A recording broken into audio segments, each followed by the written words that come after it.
וואי, יש לכם מושג איפה רימון? את האמת שאין לי שמץ. מה זה? רימון זה... כן.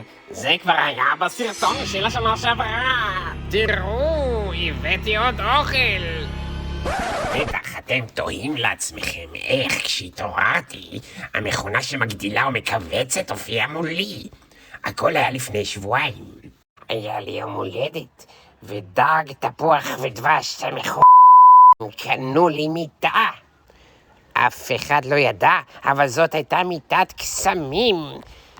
כל דבר שחלמתי עליו כשהתעוררתי ישר הופיע מולי. ולכן, כשחלמתי על חיסול בני אדם דרך המכונה הופיעה מולי. טוב, מישהו יודע איך יוצאים מהמצב שחור לבן?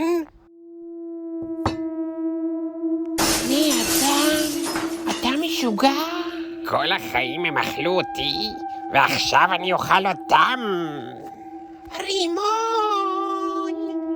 רימון, למה אתה בגודל שלי?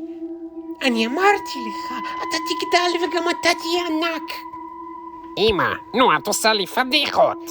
רגע, את לא יכולה לשלוט עליי יותר, כי אני אחווץ אותך.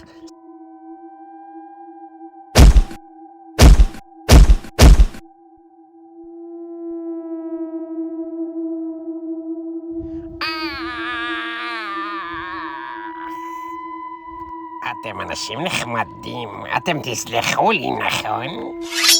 לא!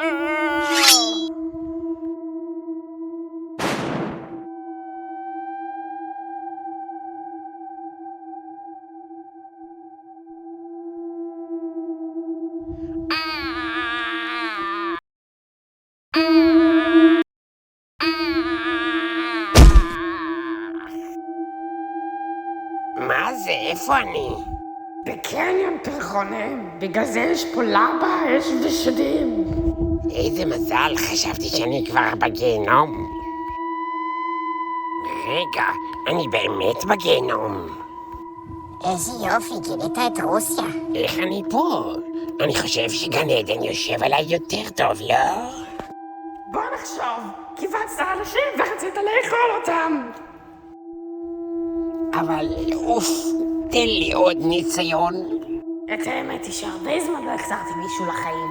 יאללה, נחזיר אותך. אבל אתה תהיה מנקה. אבל אתה לא תזכור שום דבר מהחיים שלך.